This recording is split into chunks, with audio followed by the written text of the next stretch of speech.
Hi friends, I am Tilak. You're watching Tech Made Be Unique, and today we are going to see how to create a to-do list using the template in your Google Sheet mobile. And if you're new to this channel, make sure to click on subscribe button below. We just quickly move on to the video.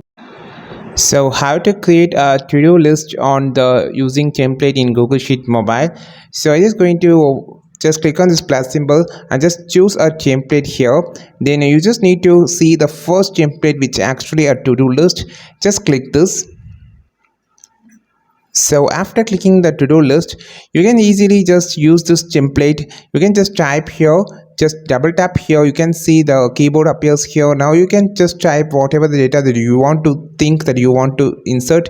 Just click insert, just select the second thing and just enter the formula tab, or you can just use a text or some other thing and click OK. So now your to-do list has been ready, and you can tick, or you can just tick like this. It will make have a strike mark here.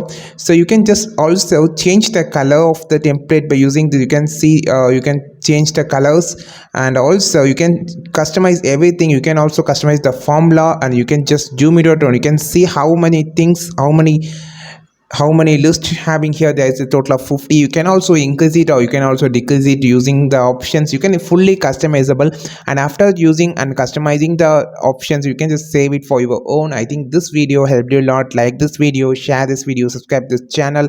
We will meet our next video with super valuable content. This is Tilak signing off from Tech Made Be Unique. Have a wonderful day.